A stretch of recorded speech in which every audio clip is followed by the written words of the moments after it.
Assalamualaikum warahmatullahi taala wabarakatuh. Selamat sejahtera, selamat malam, salam reformasi, salam perjuangan. Gegar.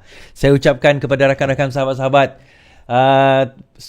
subscriber, wala on, walentit, macam-macam. Yang menonton saya di YouTube, Facebook, yang ada sekarang ini di TikTok, juga mendengar saya di Twitter. Terima kasih saya ucapkan. Mohon maaf kalau suara agak bunyi jauh sikit sebab saya tak ada tempat nak letak ni. Terima kasih saya ucapkan. Ada sebenarnya.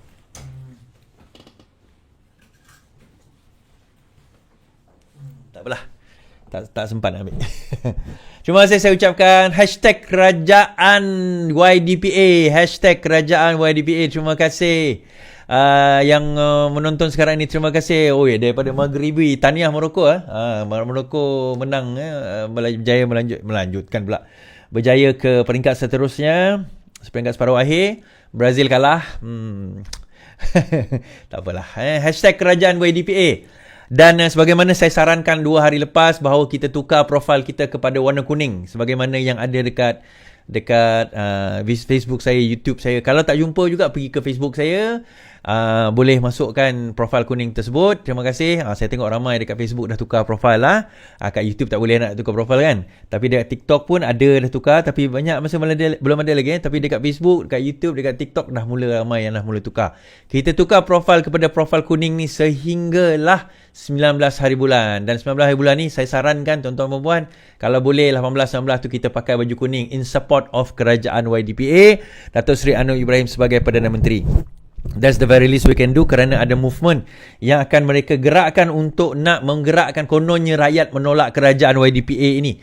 Kerajaan yang di Pertuan Agong ini kononnya ramai yang menolak. Tetapi malam ini insya-Allah kita nak berkongsi beberapa cerita, move mereka yang salah. Saya tertarik sebenarnya dengan satu ceramah daripada Ustaz Rozaimi. Ustaz Rozaimi bercerita tentang salah faham yang selalu orang cakap, selalu orang kata, terutama berkaitan dengan Ustaz Rozaimi. Ustaz Rozaimi terloading, okey je. Selalu orang kata berkenaan dengan apa nama, jap. Kenapa saya ada dalam grup ni?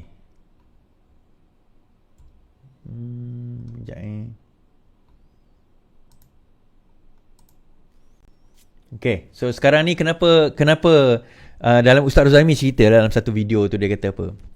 Dia kata kita selalu anggap bahawa parti ni lah, ada satu parti, dia tak sebutlah parti tu apa, tapi kita faham lah parti tu maksudnya parti PAS kan.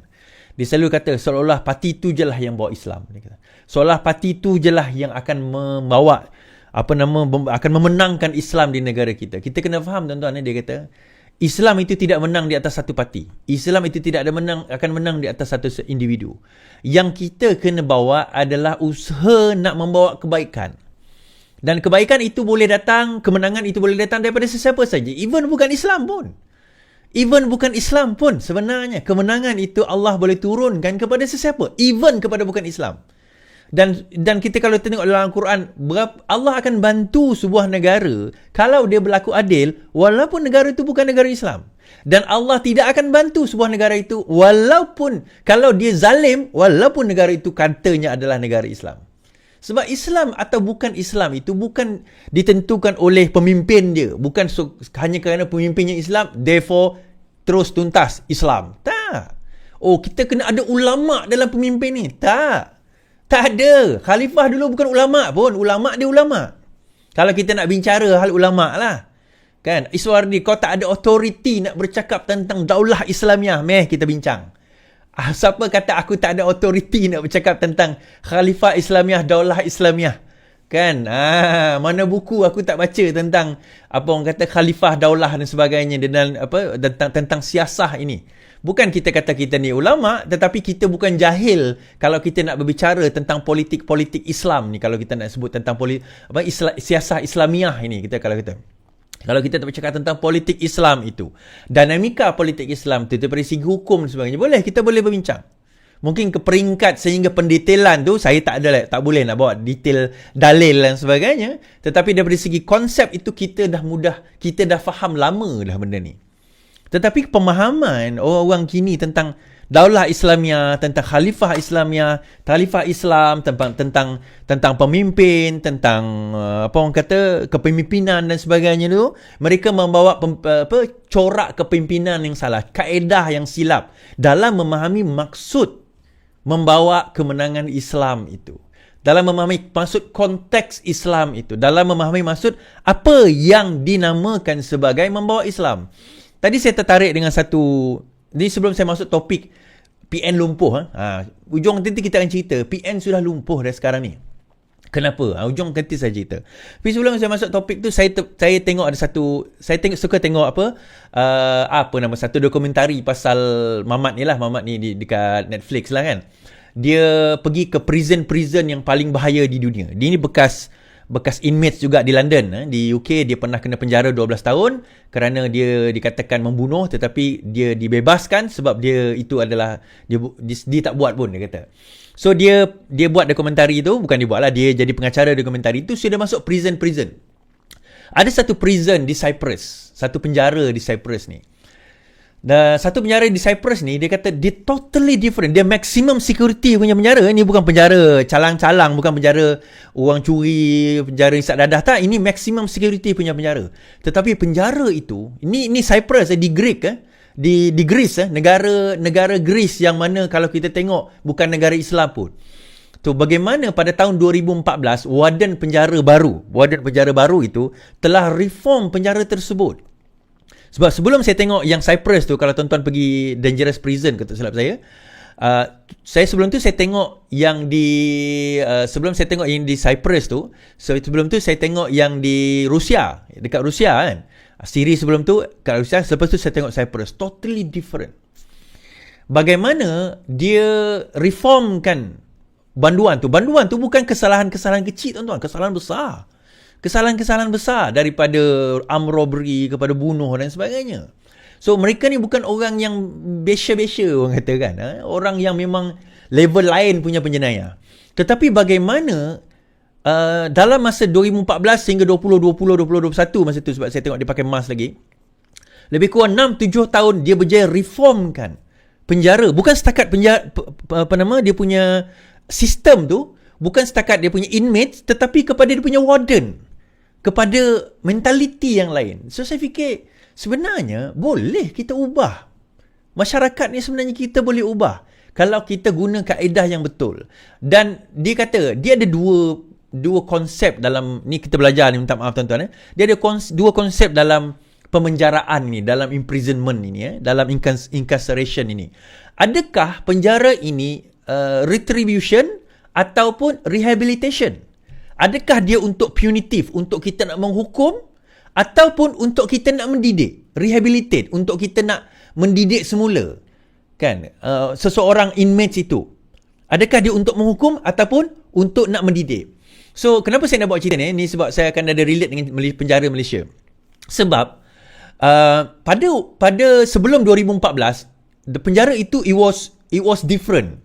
Guard yang sama, staff yang sama, ada lebih kurang 350 orang warden penjara, staff yang sama, guard yang sama, dan setiap hari mereka pukul, hukum inmates tersebut, tendang, terajang dan sebagainya, sehingga kan dalam masa 10 bulan ada 6 orang inmates bunuh diri. Ini sebelum 2014, pada tahun kira-kira tahun 2011. So pada tahun 2014 bila di take over oleh warden baru ini, dia reform semua. Hanya lebih kurang malam yang mereka duduk dalam penjara, siang dia dapat bekerja, dia boleh belajar, daripada belajar membaca ABC sampailah peringkat universiti, dia boleh kat luar, dia main game, dia cat penjara tersebut. In fact, staff tu dia bagi allowance untuk training daripada 6,000 setahun kepada 100,000 euro setahun untuk dia orang nak latih staff-staff tersebut. Dan dia ubah, really totally ubah, dan dia interview setiap inmates tu bagaimana mereka ni berubah. Sehingga kan kalau kita ingat kalau penjara tu selesa, ramailah nak masuk penjara. So dia interview apa dipanggil sebagai regular inmates tu. Dia ni keluar masuk. Dia kata, saya berjanji, dia kata lepas ni because of apa sistem yang dia buat, saya tak nak masuk penjara lagi. Kenapa dia masuk penjara balik? Sebab dia tak tahu dekat luar tu dia nak buat apa. So the only thing yang dia tahu, benda yang jahat dia buat tu lah. So, saya teringat dengan ada seseorang ni saya jumpa lah dalam penjara Malaysia lah, saya tak nak sebut penjara mana. Dia pun peringkat tertinggi. Dia kata apa? Itu cita-cita dia. Di mana dia nak turn penjara kita ni. Dia kata orang dalam penjara ni stres. Orang dalam penjara, dia tahu dia hukum. Dia orang tahu dia orang kena punish. Confined within the four walls itu sendiri pun dah a form of punishment. Tak kisahlah macam mana kita cantikkan penjara itu pun, is still a punishment. Tetapi dalam masa yang sama, kita kena faham, mereka juga manusia. Mereka melakukan kesalahan mereka. So sekarang ni persoalan dia, adakah kita berjaya, ujungnya kita tujuan penjara untuk apa tuan-tuan? Nak penjara untuk apa? Tujuannya adalah untuk kita nak dia supaya dia insaf. So ada dua cara untuk dia buat dia insaf. Kita hukum dia, resak dia, pressure dia sampai dia tak jadi manusia lagi. Mungkin dia insaf, mungkin dia keluar lepas ni lagi teruk. Atau kita didik dia. Sebab orang ni secara naturalnya manusia ni dia capable of doing evil. Ini psikologis kata, manusia ni capable of doing evil. Tetapi innate, secara nature-nya, secara fitrahnya, kita ni bukan orang yang nak buat jahat. Secara fitrahnya, kita ni manusia yang bukan nak buat jahat. Tak ada manusia dalam dunia ni lahir-lahir dia terfikir nak buat jahat. Tak ada.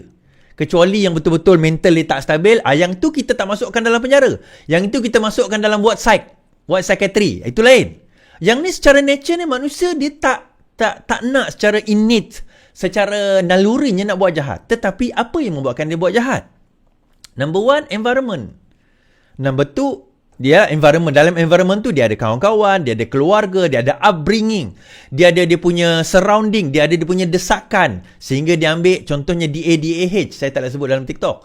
Dia ambil benda-benda tersebut sehingga dia violent. Ada seorang tu dia masuk penjara sebab dia bunuh seorang tua dengan anak buah dia. Orang tu umur dalam 50-60 tahun, macam 55-60 tahun dengan anak buah dia. Kenapa? Sebab dia kata pada masa tu aku mabuk. Dia mabuk, dia hilang pertimbangan, dia lakukan jenayah. Kena penjara minimum 30 tahun di Rusia. Poinnya adalah tuan-tuan, saya nak bagi tahu. Bila kita bercerita tentang kebaikan, kebaikan itu datang daripada kita sebagai manusia. Kita kena fikir sebagai manusia. Ya, agama mengajar kita kebaikan. Tetapi dalam masa sama, orang boleh gunakan agama itu untuk nak manipulate kita, mengatakan inilah saja versi baik. Kalau orang bukan Islam, therefore dia semua jahat. Ini konklusi ada setengah-setengah, terutama parti ajaran sesat buat. Kau kena join parti Islam, selain daripada itu mereka akan jahat. Mereka itu jahat. Kau join Pakatan Harapan, oh itu liberal. Kau join DAP, oh itu komunis. Kau join UMNO Barisan Nasional, oh yang tu memang orang kata apa orang kata sekular, liberal. Dia akan guna terma-terma ini seolah-olah hanya dia je Islam dan Islam tu hanya ada pada dia. Dan inilah permainan yang mereka taburkan kepada kita selama ini. Dia tak faham sebenarnya Islam itu tidak datang dalam satu parti. Bukan parti itu menentukan Islam atau tidak seseorang. Ni saya kena main isu ini. Ini saya kena cakap tentang isu ini sebab ini isu yang mereka tabur. Ini isu yang mereka jual. Kau kalau join parti lain ni, aku akan pandang kau dengan pandangan seolah-olah kau ni bogel. Seolah-olah kau ni kafir. Hanya bila kau masuk parti kami, baru kau lengkaplah Islam kau tu. Barulah kau masuk Islam secara kafah, dia kata. Dia guna Al-Quran. Kafah ni maksud apa? Sempurna. Selagi kau tak masuk parti kami, tak kafah Islam kau tu. Masih ada lompang. Dia kata macam tu. Jadi kesimpulan dia buat, lain daripada parti kami, semua bukan Islam. Silapnya tuan-tuan, kita kena salah faham tentang perkara tersebut. Islam itu bukan pada label, bukan pada nama, bukan pada pakaian yang kita pakai. Saya recommend tuan-tuan baca buku Abu Ala Al-Maududi.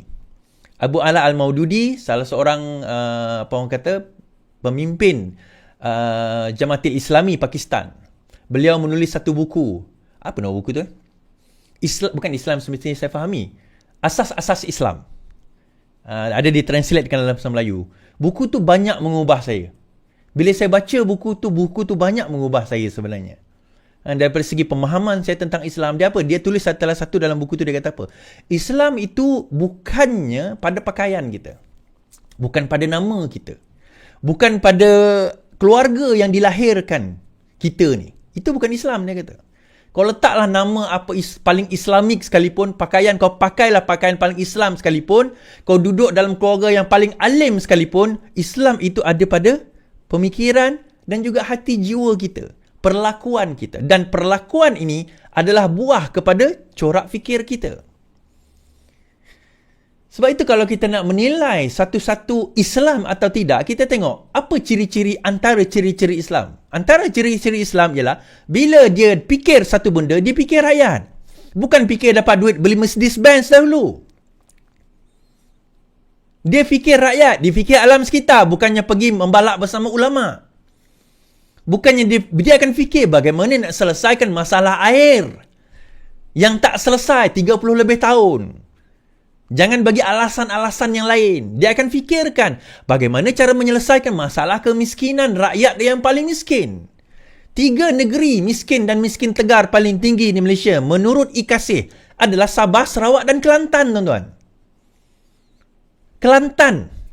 3 negeri setiap tahun daripada 2014 saya tengok statistik itu sampai 2021 saya tengok statistik itu. 3 negeri ni tak lari. Sabah, Sarawak, Kelantan. Orang negeri Kelantan bolehlah kata Sabah Sarawak ni bukan negeri Islam. Bukan negeri orang kata Islam, dia kata. Bolehlah, tak apa. Habis Kelantan? So slogan itu tak cukup. Slogan itu tak cukup untuk kita nak membaik sebuah negeri itu. Tak cukup. Dia kena tengok pada pelaksanaan dia. Dan pelaksanaan ini, tuan-tuan, dia kebijaksanaan ini tak hanya ada pada orang Islam. Hanya kerana kau belajar ilmu fiqh, kau belajar Quran, kau belajar hadis, therefore kau terus pandai. Tak. Ilmu itu Allah boleh turunkan pada sesiapa saja. Saya memancing dah berpuluh tahun saya memancing. Tapi saya belajar pegang ikan keli tanpa pakai apa-apa device dengan seorang budak umur 8 tahun. Allah turun ilmu saya pegang ikan keli. Bukan ikan keli. Masa tu ikan yang berduri tu.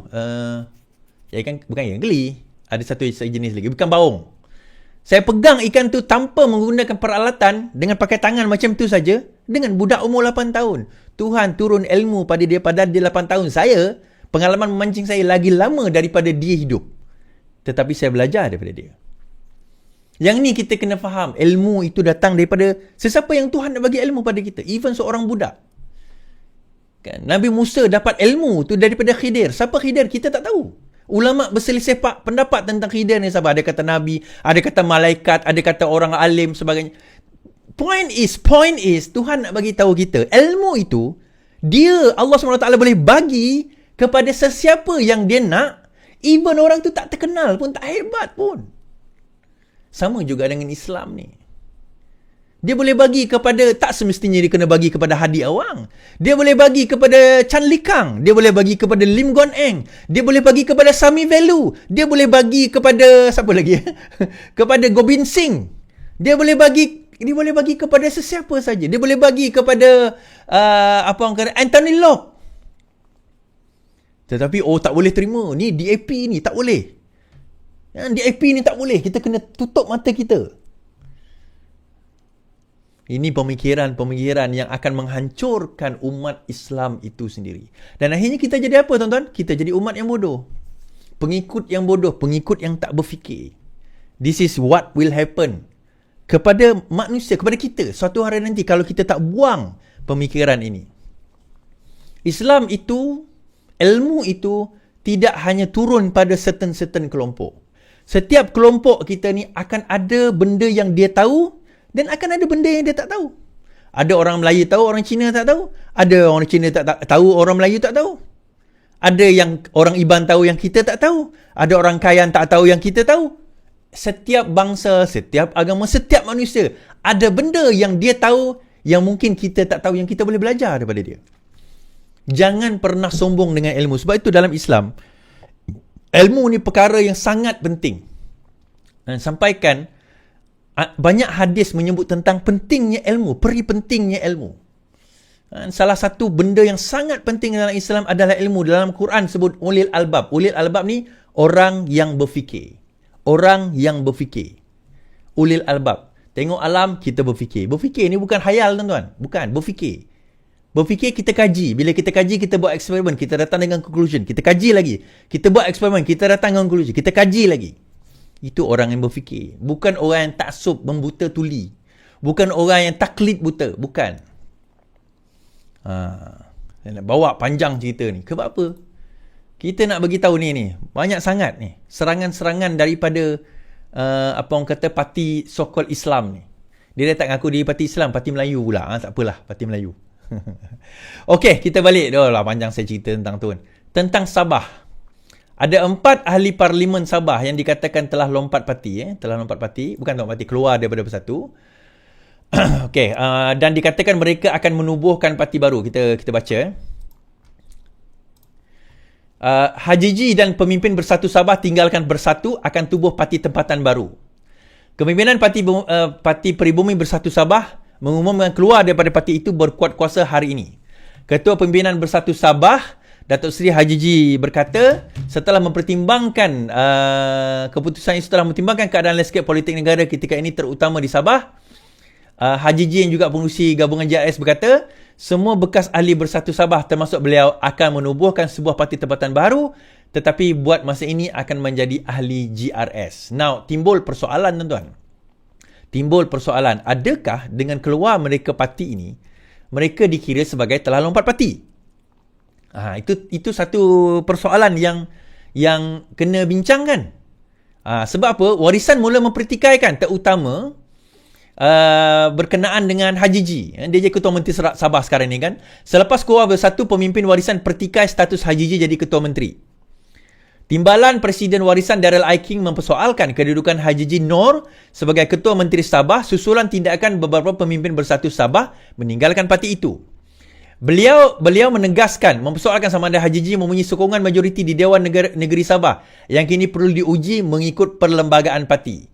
Menurutnya, 4 ahli parlimen yang juga ahli Bersatu Sabah perlu mengosongkan kerusi mereka di bawah undang-undang anti lompat parti jika mereka keluar parti. Mereka adalah Armizan Ali Papa, Khairul Firdaus Abarhan Batu Sapi, Jonathan Yassin Ranau dan Mat Bali Musah Sipitang yang semuanya bertanding atas tiket GRS, Gabungan Rakyat Sabah. Dan ini timbul satu persoalan. Persoalannya, adakah mereka dikonsider telah keluar parti? Di sini conundrum, di sini dilema yang kita tak pernah hadapi dalam negara ini. Ini kali pertama. Okey, saya cerakinkan. Ini sebab Anwar pakai. Itu kan saya dah pakai sebelum ni dah. Saya cerakinkan, saya leraikan satu persatu. Okey. Ini macam ni tuan-tuan. Isu dia macam mana? Number 1. Okey, kita tengok isu dulu. Isu number 1, sebelum saya tengok isu number 1, number 2, number 3 ni, kita habiskan yang lain dulu sebelum kita tengok isu tu. DAP Sarawak tidak ada masalah, tiada jawatan. DAP Sarawak tiada masalah, tiada jawatan. Dan sekarang ni Ronald Kiandi dilantik jadi Ketua Bersatu Sabah ganti Hajiji. Okey. DAP Sarawak tidak ada masalah, tidak ada jawatan dan jamin akan sokong kerajaan perpaduan di Parlimen. Okey, itu kita clear kat situ. Dan Ronald Kiandi dilantik sebagai Ketua Bersatu Sabah menggantikan Hajiji. Itu kita pun tak ada isu dekat situ. Okey. Now, timbul persoalan tadi. Okey, saya bawa kepada persoalan tadi. Adakah mereka sudah dikira sebagai lompat parti? Itu jadi persoalan. Adakah mereka dikira sebagai lompat parti?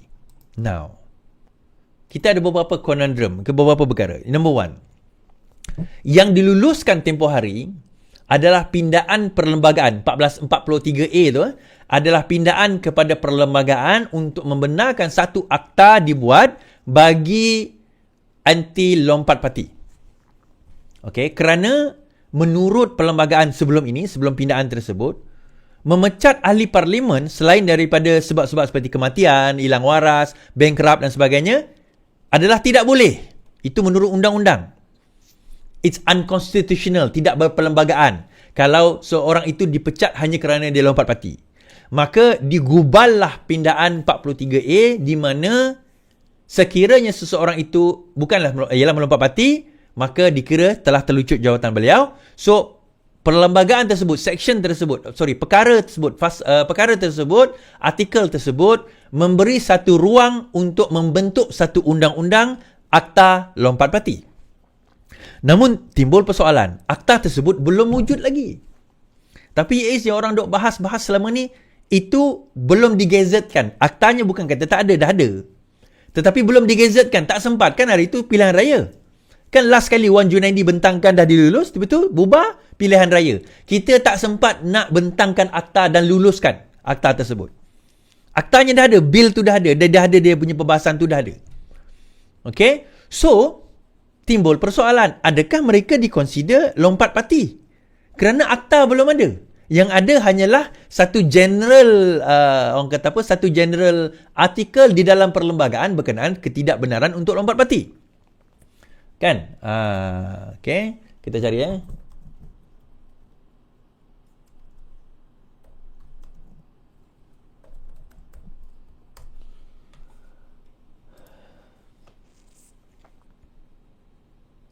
Kalau saya boleh baca kat sini 43A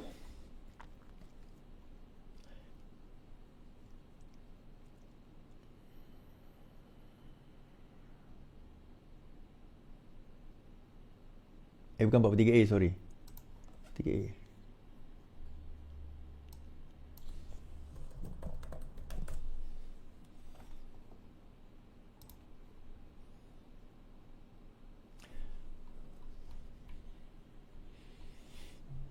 Tak mahu tuan-tuan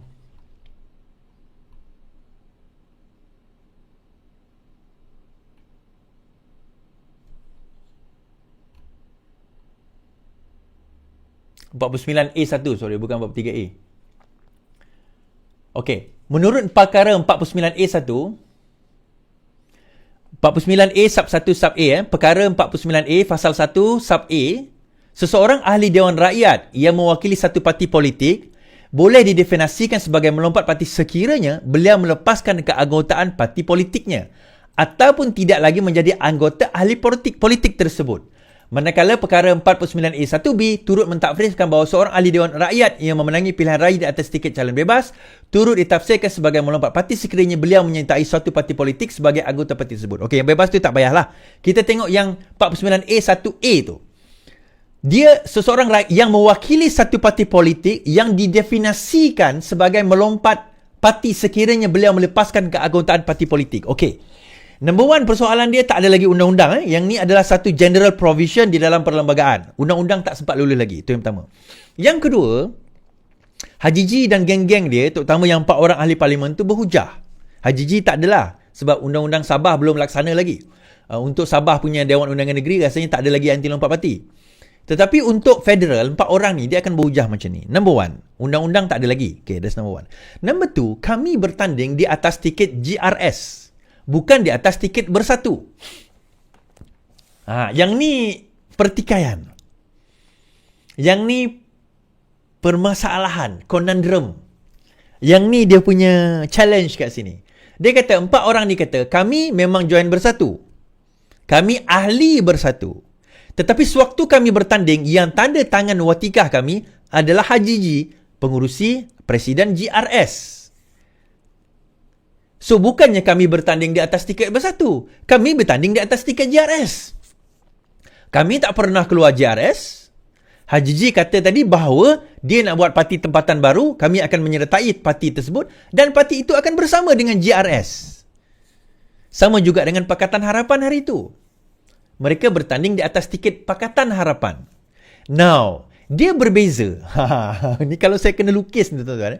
Dia berbeza kalau mereka menyertai Perikatan Nasional. Yang tu beza.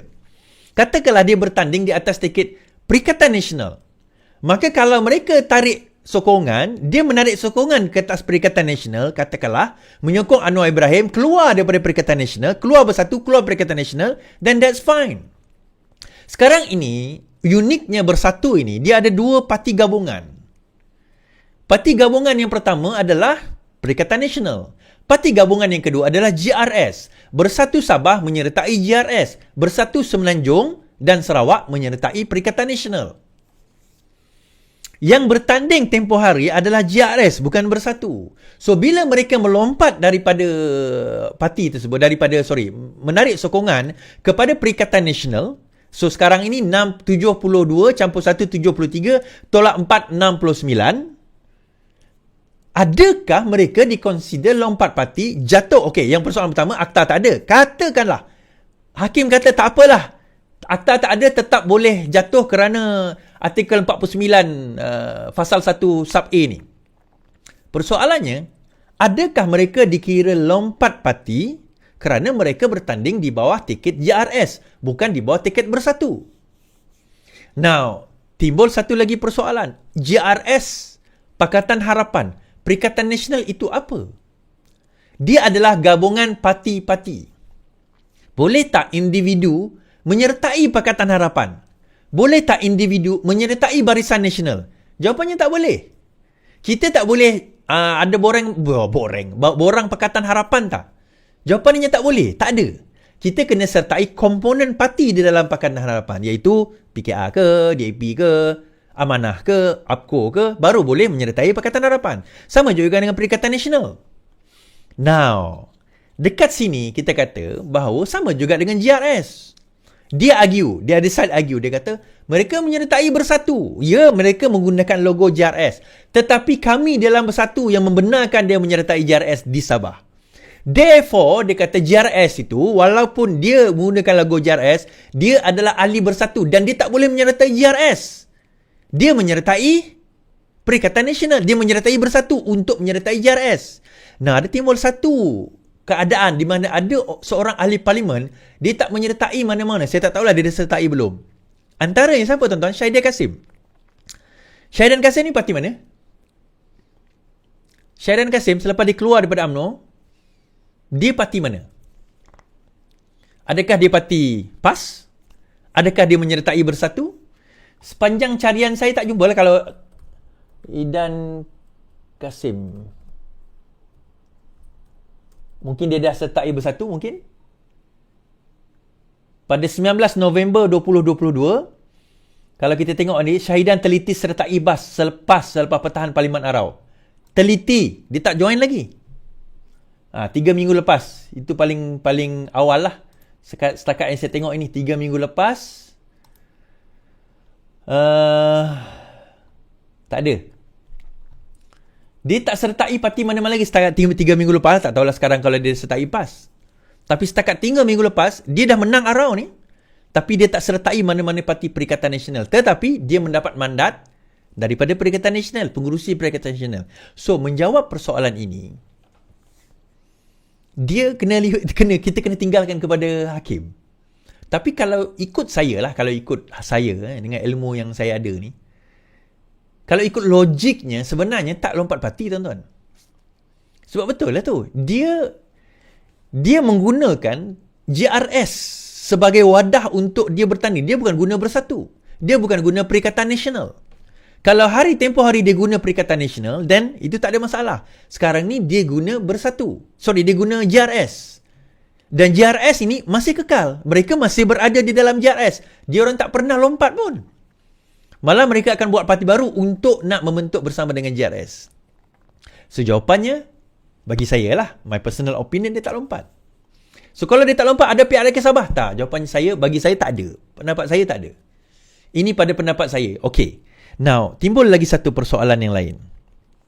Kalau begitu habislah PN sekarang ni. Sebelum ni dia ada 72. Menang Padang Serai 73. Tolak 4. Bukan tolak 5. Tolak 4. Yalah, tolak 4 betul lah. 69 sekarang ini. So, daripada mana dia dapat hujah? Dia mengatakan bahawa dia telah mendapat mandat majoriti. Di Borneo dia dah lumpuh. Di Sarawak sekarang ni pun, even Ali Biju, kita mempersoalkan lagi kesetiaan Ali Biju kepada Parti Bersatu. Dia the only one, satu-satunya parti yang bertanding di Sarawak menggunakan, kalau tak silap saya, Perikatan Nasional. Kalau tak silap saya kena check. Okay, saya check dahulu. Saya kadang-kadang, kita nak kena apa orang kata, kita kena verify kan fakta kita ni. Ya. Ada dua orang kalau tak silap saya bertanding di Sarawak menggunakan Perikatan Nasional. Satu PAS di Lubuk Antu dan satu Ali Biju menggunakan tiket Perikatan Nasional dan telah menang dengan majoriti 8,826. Nah, dia menggunakan Perikatan Nasional. Okey, itu hal dia. Poinnya adalah tuan-tuan dan puan-puan, di Sarawak tinggal, di Sabah dan Sarawak lah, tinggal dia seorang je lagi. So kat mana PN kata dia dah semakin kuat? Disebabkan oleh keadaan pergolakan yang terlalu kuat sekarang ini, terlalu hebat di kalangan Perikatan Nasional itu sendiri. Perikatan Nasional itu terlalu kuat. Sekarang ini ada kemungkinan PAS sedang bercita-cita, berbincang, berura-ura, ada di kalangan ahli mereka, mendesak pimpinan untuk menarik sokongan terhadap Perikatan Nasional. Ada desakan di peringkat akar umbi sekarang ini untuk, bukan akar umbi macam-macam wala on ni, tak main. Ini peringkat dia punya pimpinan. Tapi peringkat pimpinan bawahan. Supaya revise balik perjanjian ataupun gabungan dengan Perikatan Nasional. Dan mungkin mula nak kena membentuk Muafakat Nasional kembali. Anwar Musa dikatakan telah menyertai Muafakat Nasional. Dia buat satu NGO pro Muafakat Nasional, lebih kurang Muafakat Nasional. Dan dia menggesa supaya ramai rakyat menyertai NGO tersebut lah. Tetapi poinnya adalah tuan-tuan, sekarang ini PAS sekarang ini masih lagi terbergantung. Dia masih lagi tergantung.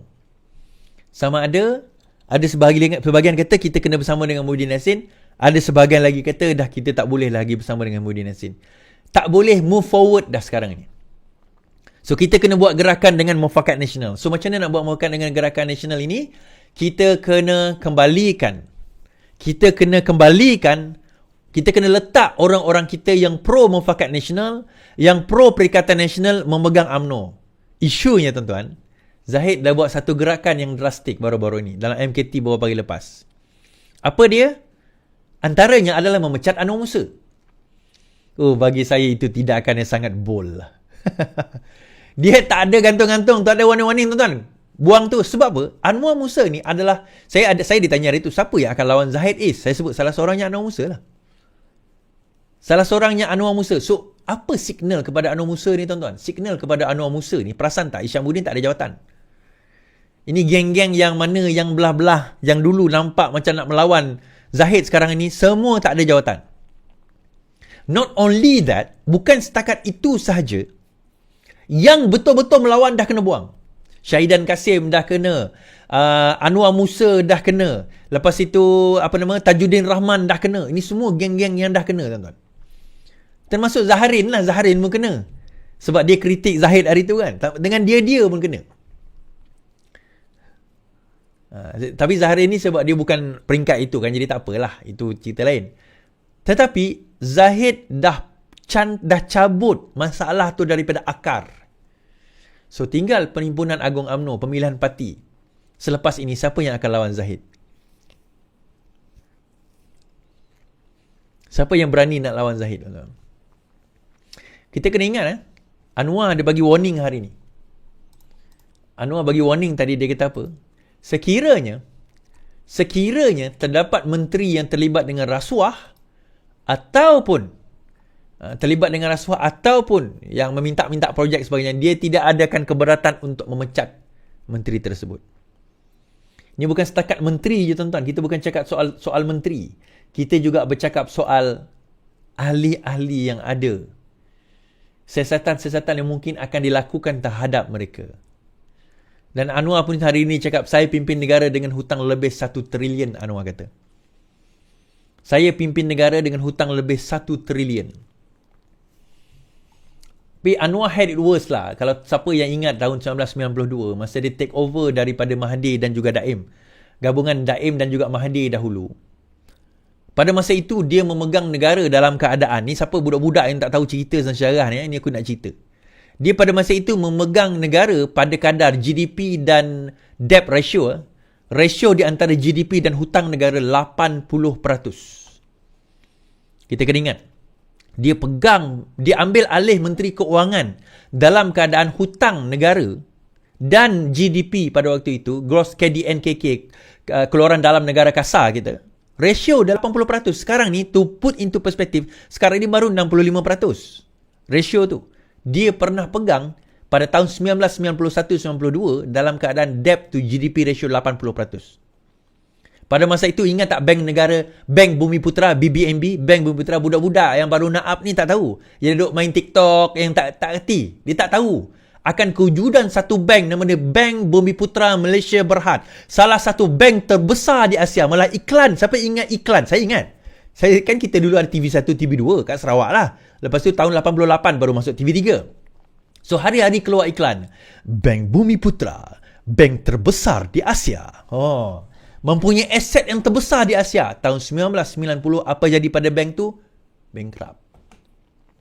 Dia tak sebut bankrupt lah, tapi di take over. Dah tak wujud dah bank tu. Orang kata CIMB tu bukan. CIMB tu bukan Bank Bumiputra. Itu dah after going through all the churn, the pemotongan, dah restructuring apa semua, masuk ni, masuk tu, masuk Southern Bank, masuk ni, akhirnya jadilah CIMB. Anwar ambil alih keadaan masa ekonomi tengah teruk tahun 1992. Tahun 1997, GDP to debt ratio Malaysia pada waktu itu 32%. Daripada 80%, 32%. Sepanjang sejarah Malaysia, sejarah tahun Mahathir jadi Perdana Menteri, kita tidak pernah surplus dalam bajet. Perbelanjaan kita sentiasa melebihi pendapatan. Perbelanjaan sentiasa melebihi pendapatan. 1 tahun itu. 2 tahun kalau tak salah saya. Kita punya bajet pendapatan lebih daripada perbelanjaan. Saya ingat lagi sebab saya menghadapi krisis ekonomi tahun 1997. Orang salahkan Anwar, dia kata 1997 ni. Ada satu video TikTok tu, dia kata ini semua salah Anwar pasal forex dan semua. Anwar dan Mahathir pasal forex. Saya gelak je. Kan? Kan? Sebab apa korang tak baca? Korang dengar apa yang Tok Guru korang cakap, korang percayalah. Korang tak tahu apa yang berlaku pada forex tu. Saya bukan setakat tahu, saya hidup pada zaman itu. Ada seorang tu dia buat satu video TikTok, dia kata pada masa itu dia kata apa? GST 11%. Aku kata bangang betul budak ni. Nak buat video tapi tak buat fakta. Dia bukan GST, bukan GST, tax dia kata. SST 11%. Bukan SST bang. Interest bank untuk beli rumah pada waktu itu sampai 11%. Interest bank. Kerana property kerana kita nak ada sebab dia.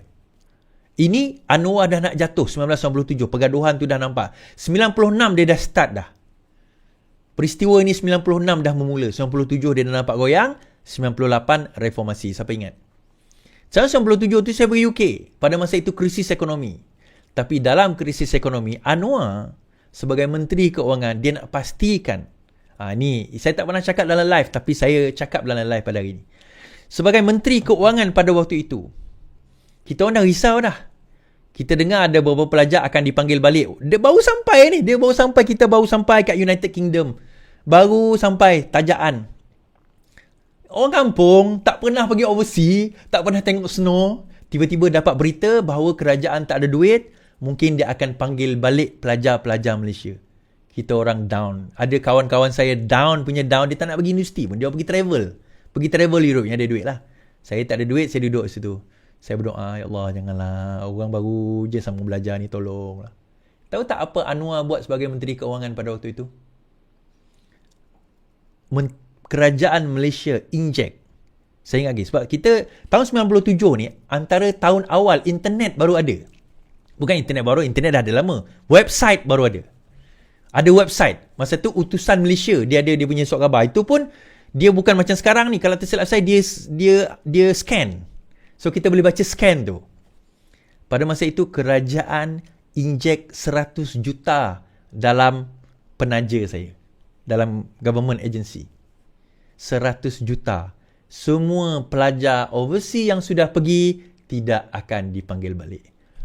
Punyalah lega. Walaupun despite of keadaan ekonomi kita yang amat teruk pada ketika itu. Tuan-tuan, Anwar Ibrahim dan di sinilah saya macam Ravizi tak adalah dia, I think dia sponsor Petronas saya rasa dia bukan sponsor macam kita orang ni pelajar-pelajar tak berapa cemerlang ni. Kan. Tapi my point dekat sini, this is Anwar Ibrahim. Anwar sebut hari ini dia mewarisi kerajaan dengan hutang 1 trilion. We gave him a chance tahun 1992. We gave him a chance tahun 1990 and dia berjaya membetulkan negara kita. We're gonna give him another chance. 5 tahun ni insyaAllah, give him another chance. Saya buat satu gerakan kuning tuan-tuan sehingga 19 hari bulan. Kan? 19 hari bulan, kerajaan YDPA. Okay. So, saya minta supaya tuan-tuan dan perempuan pada 18-19 ini guna pakai baju kuning. InsyaAllah saya akan live pakai baju kuning.